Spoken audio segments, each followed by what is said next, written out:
This is a Global Original Podcast. As you can hear from the echoey sound of my voice, I'm recording this in the vault of the Bank of England, where we keep all of our money. There's nothing in here. First up this week, a bit of the news bulletin that began the hour that you'll hear some clips from. It was a show back in 2019, which includes the screaming Mimi, the president in orange, and I've left in a story that will delight those in red. From Global's newsroom at midnight, Donald Trump has called on Britain to leave the European Union without a deal if Brussels refuses to meet its demands, as he urged the government to send Nigel Farage into the negotiations.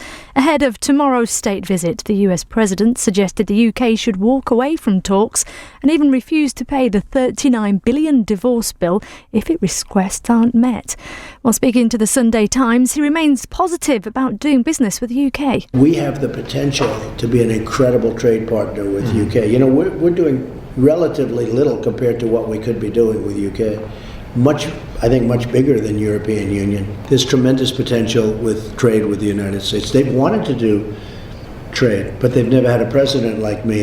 And Liverpool have won the Champions League after beating Tottenham 2-0 in the final. LBC's Chris Chambers was watching in Madrid. Mo Salah put them ahead after just a couple of minutes after a penalty was awarded inside the first 30 seconds. It took another 85 minutes to get the second. Divock Origi pulling the trigger in front of the fans and sending them into absolute dreamland. LBC weather will becoming cloudy and windy in northern and western areas with some rain and drizzle. Mild though morning with a low of 10 degrees. From Global's newsroom for LBC, I'm Serena Farrow.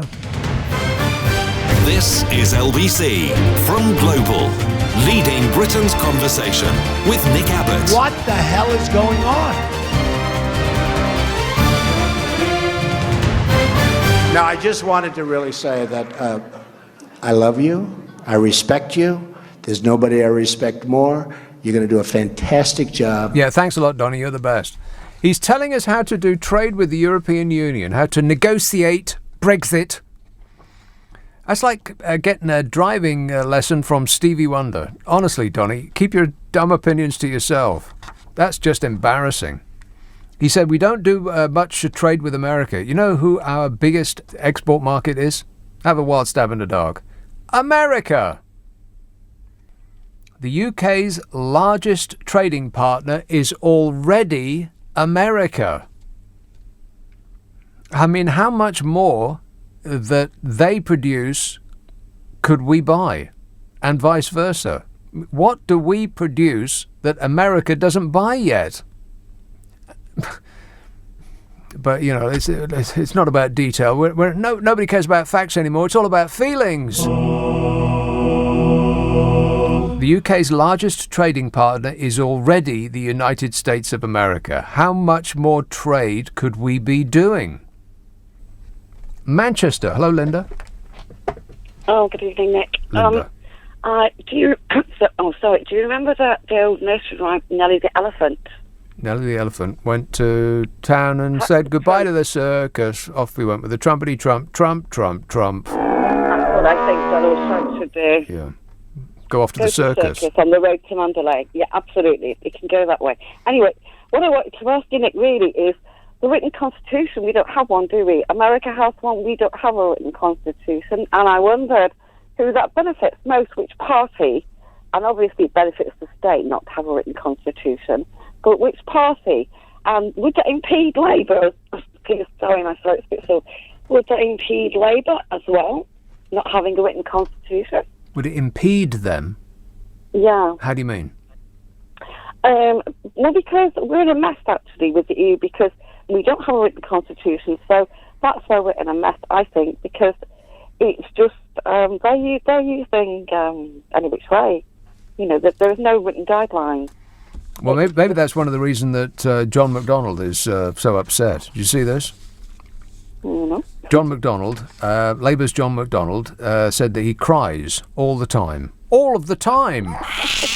Cheer up, John, it might never happen. Oh, no, that's right, it already has. He attacked the Brexit party and revealed that he's a Remainer at heart. No, I think it's pronounced Ramona, John. He's the Shadow Chancellor, you know that. He's a self-admitted Marxist. A Marxist! No! That's what the Daily Mail said. Anyway, that's how the Daily Mail put it. A self-confessed Marxist. You know, like a self-confessed serial killer. Poor Jeremy Corbyn.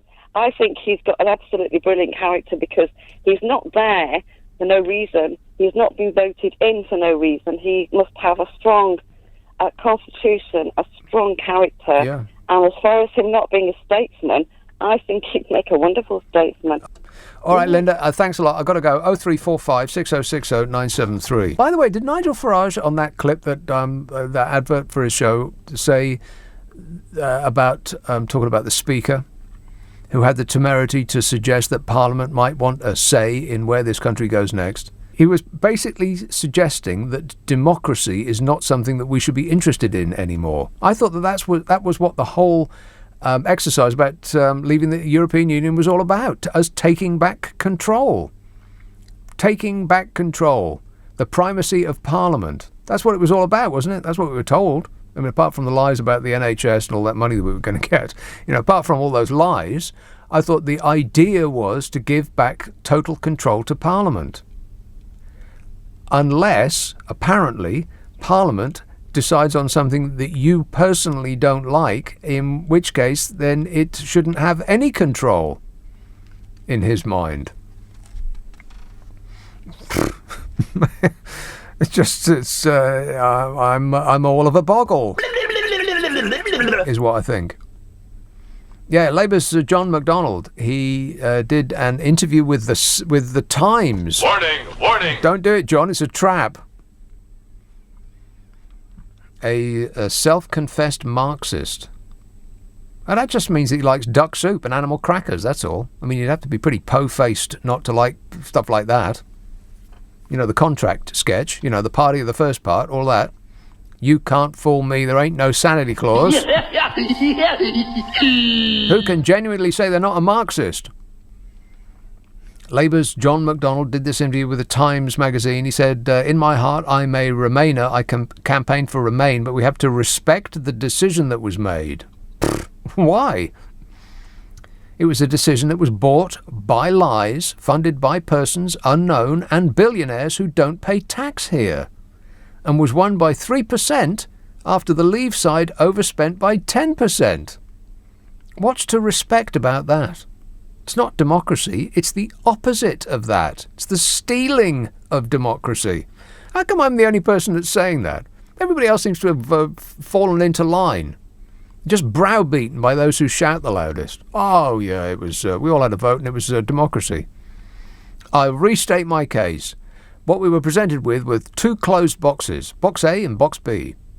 And we were told by various people who just shuffled off a bus that in Box A was no end of money and happiness and delight. That was what was in Box A. We can't show it to you right now, but trust us, that's what's in there. And in Box B was a giant pile of doggy-doo. Which box would you like, they said. And we all thought, well, I'll have Box A, please. And then they opened Box A, and it was empty. There was nothing in Box A.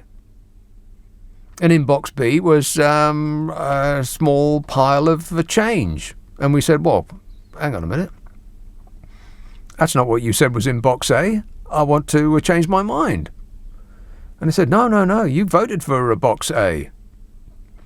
Okay, it was based on a lot of lies and misinformation that we told you, but you made your choice. You wanted what was in Box A, and that's it. And that constitutes democracy? No. Not in my book. John MacDonald, the Shadow Chancellor, said that the Soviet Union was never socialism, claiming that socialists were the first people to go to the gulags in the USSR.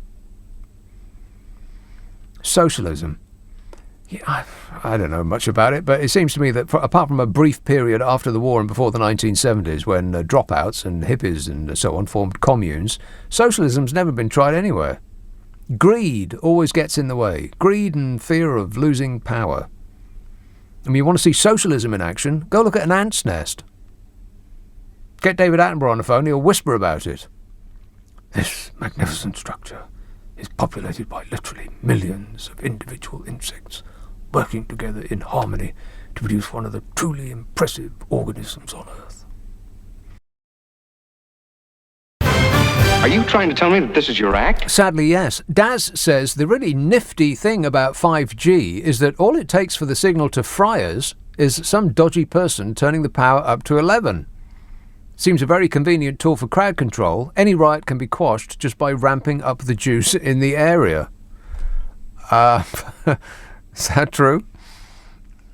I somehow doubt it, but just because it's not true doesn't mean to say it isn't a fact. Poteau Charente, bonsoir, Sally. Bonsoir, monsieur. How are you? I'm great, mate. And your car is okay? But, well, the old one, the 20-year-old car that I thought had died, only needed 150 quid spent on it, and it is now fine. Oh, good. The one that I bought because I thought my old one had died. Right. I heard your problems. Yeah, and you thought? Whinging and whining and moaning. No, I was just going to say that this evening, I don't normally listen to the programme before yours, but they had somebody there who bought a second-hand car. Oh, yeah. And it gave information about what the guy should do because it also had died. Really? Yeah. So what did he say? Well, he said that if it was within 30 days, you automatically have a legal right for all your money back. Yeah, which is nice in theory, but what if the people that sold it to you don't want to give you your money back? Well, I would suggest then small claims court. Well, that's the way it's going to have to go because they just absolutely flat out refuse to engage. Yeah, Right. You know, I write them pleasant emails, and I get nothing in return. So, call me back in a couple of years, Sally, and by that time I may have got some of my money back. But in the meantime, I'll have spent all of it and more on getting a lawyer to write a letter. Well, I'm so sorry you're having problems. Well, thanks. I've been trying to avoid information about the Trump visit. Yeah. Because we've got him as well. Oh, I am so sorry. You've got him after us, don't you? Yeah. Or is it before? Is he there now? No. He'll be handed over, I think, at some point in the week. Babysitting duties. Yeah, exactly. Yeah. But I had some ideas about what people could do if they would like to protest. He's coming over. He's going over for the D-Day celebrations, isn't he? Yeah. Which he thinks is Donny Day. Somebody's going to have to break the news to him. Well, he'll be disabused of that very quickly, I think. He went to Japan where they were having the Memorial Day. Yeah. And he said, Happy Memorial Day. I know. What an idiot. I remember that, yeah. No, instead of a Mexican wave, yeah, I think people should just be facing the road that he's coming down, and then as soon as they see the car, they should just, in a nice sweeping movement, turn their back on him. What, like they do at Man City? Turn their back and link arms and jump up and down? Yes. They probably like that. Well, I think that people are just so thrilled that they can't even bear to glance upon his magnificence. I also tried to avoid information about the banquet and everything. But 6 glasses each they're going to have. 6. Well, I wondered if he's having chlorinated chicken. Well, I really hope so. Somebody should give it to him. Did you hear that Jacob Rees-Mogg said, I have no fear of chlorinated chicken at all? Well, yeah, Jacob Rees-Mogg, you millionaire. That's because you ain't going to be eating it. Well, that's right. And I also hope that somebody manages to get him to sit down and watch television on Monday night with a programme about chlorinated chicken. Oh, there's going to be one on Monday night about chlorinated chicken? Sorry, I didn't hear that. There's going to be a TV programme on Monday about chlorinated chicken? Yes, there really? is. Well, I can't wait not to watch it. What programme's that going to be? Do you want me to give you details? Sure, why not? Okay, well, it's Channel 4, 8 o'clock, your time, 9 o'clock our time. Right. And do you think the hour change will confuse him? Well, could he turn up late for things, or, early for things? Or? Well, yeah, he see, last time around he showed up late for Her Majesty the Queen. That's what I was thinking. And then spent weeks trying to prove that he didn't show up late. You were late, you kept her waiting. And then you you lurched in front of her, causing a total eclipse of the Queen, you giant orange numpty. Well, no offence. So, sorry, I can't find words at this time of the morning. Yeah. But it's just. Imagine how I feel. I'm doing this for a living. You believe that? Well, at least you get paid for it. How do you know? I'd do this without getting paid for. Don't tell anybody, for crying out loud. But I would do this without getting paid for it. Yes, I mean, I was thrown by your first two phone calls.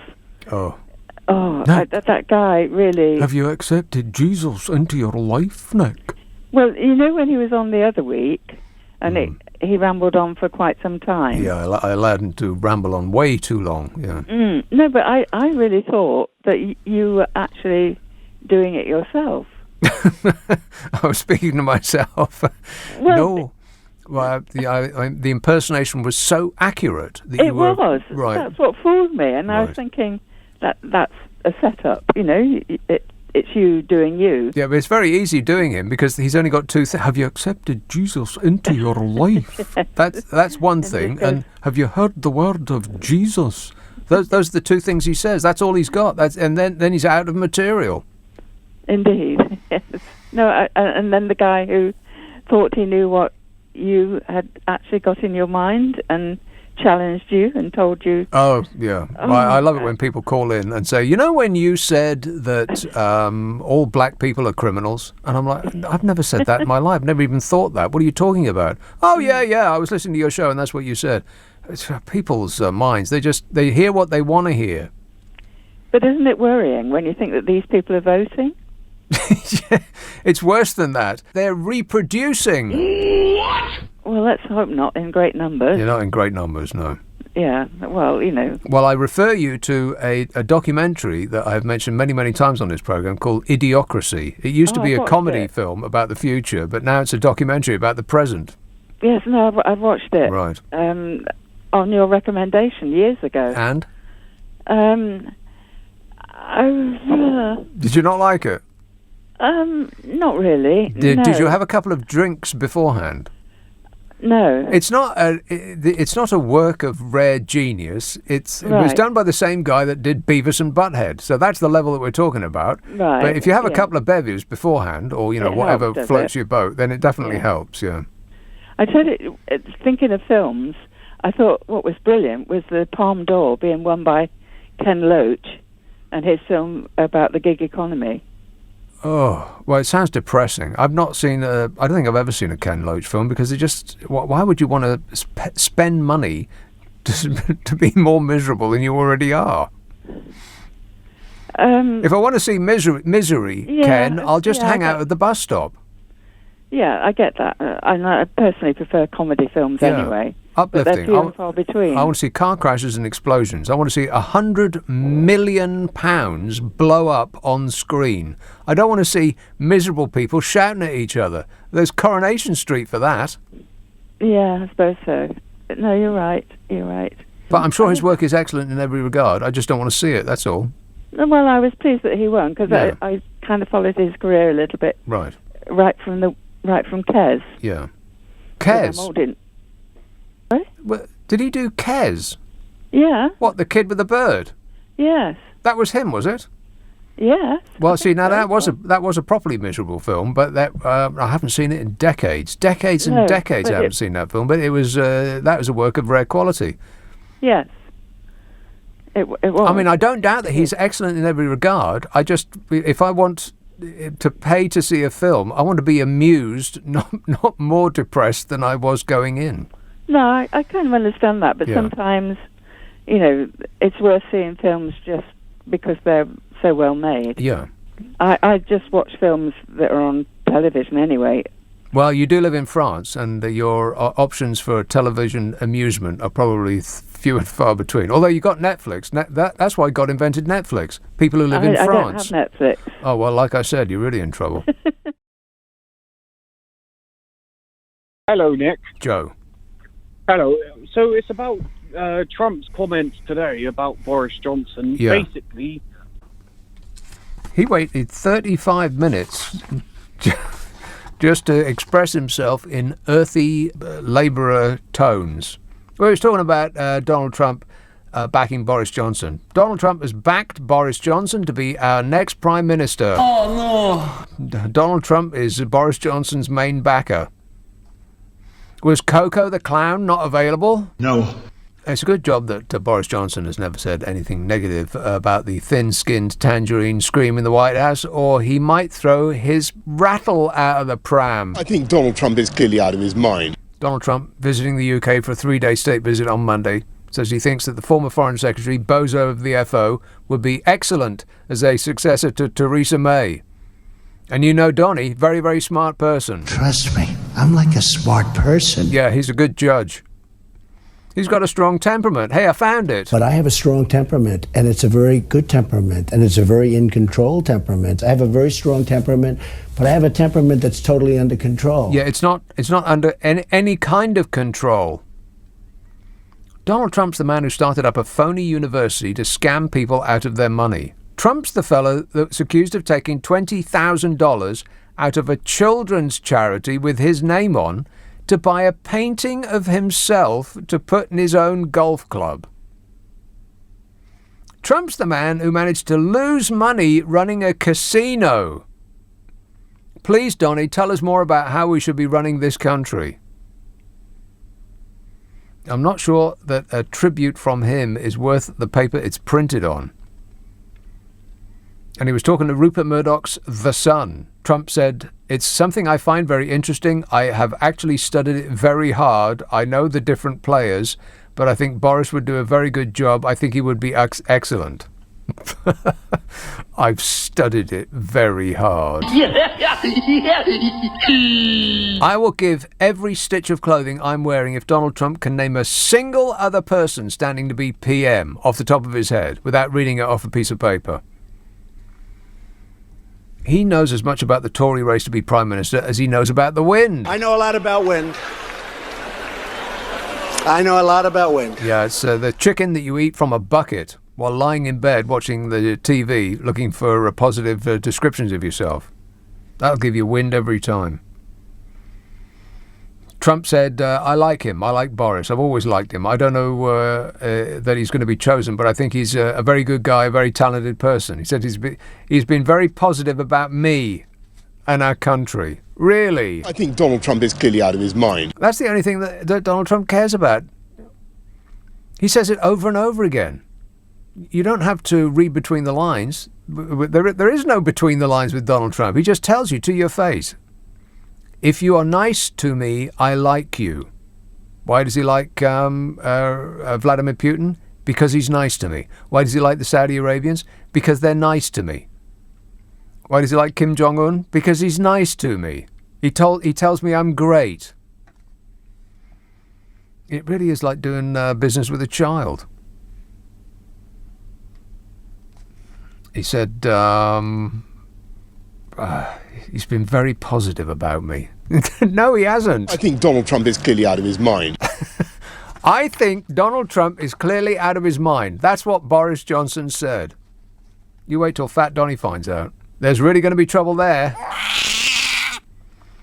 Fat Donny probably hasn't heard that, though, because it wasn't played on his favourite shows on America's version of Pravda, the state broadcaster Rupert Murdoch's Fox News. Fox News! Which is just wall-to-wall praise of the huge, tremendous, large-handed magnificence that is Donald. He just can't stop watching it. It's where he gets all his ideas from. Rupert Murdoch is playing Donald Trump like a marionette. He has his people say something on telly 1 minute, and Trump tweets it as government policy the next. It's staggering. You could virtually set your watch by it. He's not very smart. Trust me, I'm like a smart person. Trump also said that other candidates to be Prime Minister have approached him in a bid to secure his endorsement. Yeah, sure they have.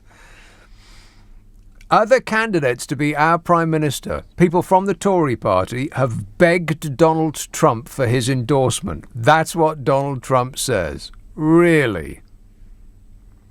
He said, other people have asked me for an endorsement. I've been asked for endorsements, he said. You just don't know whether he believes these lies or whether he's just trolling us. I think that he just actually believes it. Narcissistic personality disorder. If he says it out loud, he believes that it's true. As though just by bending his giant mind to it, he can make it so. If other Tory party people who are vying for the crown have actually begged Donald Trump for an endorsement, I'm an ice cream sundae. With cream on the top. He said, I could help anybody if I endorse them. Donald Trump said this. I mean, we've had endorsements where they've gone up 40 or 50 points at a shot. It would be a great endorsement, he said, of himself. This is just incredible. I mean, if he was an actual child, you'd slap his legs and send him into the corner to think about what he'd done. He couldn't endorse himself. He's the only president since the Second World War that's never gone above a 50% approval rating. He's the least popular president in modern history. And he will hear that and think, I'm the most popular president in modern history. And naturally, Uncle Nige is desperate to meet him. A little bit too desperate. Quite needy, it sounds. Unless I'm getting it wrong, in which case you must correct me. And naturally, the government isn't interested in that happening. I mean, everything doesn't have to be about you, Uncle Nige. I know that might come as a shock. He said he's been banned from meeting Donald Trump during his visit. He said that Trump's entourage had been told by number 10 not to meet him. And Nigel said, isn't that absolutely bizarre? Doesn't it sum up why British politics needs to change? Well, you know what? No. It isn't bizarre, and it doesn't sum up anything of the sort. Trump's on a state visit. He meets the PM of the day, he meets the head of state, at vast expense to us poor dopes who pay taxes. This isn't a jolly to meet the people that praise him the most. It's not a golfing holiday. I mean, Nigel is supposed to be best buddies with him. Go and meet him on your own dime. Let's have a call in Wembley Park. Christoph. Hi there, Nick. Hello there, Christoph. The first thing I want to say is that I sincerely hope you don't come into such a small fortune as £40 billion. How will I manage with only 40 billion? Yes, well, but you might be tempted not to show up for work, and I'd be devastated. Well, I would show up for work. I'd just get here in more style than I do at present. Oh, you mean in a slightly newer car? Well, not on the bus, for instance. Yeah, I mean, your cars must both be subject to the ULEZ, surely. It is. Oh, well. Well, I can't drive it all the way in. I have to drive it and then take a public transport. Yes. I actually wanted to apologise to you most sincerely. Yes. You probably didn't realise you deserved my apology, but I haven't listened to you for ages. What? And suddenly I tune into you and think, my God, what a fantastic show. But what an absolute shower, you thought. I really want to make a very important and serious point, yes. But I doubt it'll be that controversial. Go on. Your impression of Jacob Rees-Mogg is really much, much better than your impression of David Attenborough. Well, I've never done David Attenborough before. That was a first. But I'm not sure about my impression of Jacob Rees-Mogg, but I know for absolute certainty that my impression of David Attenborough is abysmal. But that was my first effort. You know that too. I'm glad. So I'm the second person to have told you then. Right. Yeah, including me. You're the second, yeah. And that's it. If you subscribe to this podcast, the next episode will get squirted up your life as though by magic on Mondays. And don't forget the 2 other podcasts I do. One's called What's Your Problem with Nick and Carol, in which Carol McGiffin and I, the delightful and often wrong Carol McGiffin and I, try to solve people's problems while laughing like drains. If you have an hour and you wish to be amused, I think you will be delighted. If you would like us to solve your problem, then simply send it to the following address, nickandcarol@global.com. That's nickandcarol@global.com, and prepare to be completely satisfied. There's also the podcast I do called Nick Abbot, The Whole Show, which is, as it sounds, the whole show from my stint on the radio, with the news and the ads stripped out, making it quicker to listen to, so you'll save electricity and protect the planet. And I'll be back on the radio Friday, Saturday and Sunday at 10. And until then, LB, seeing you. Bye-bye.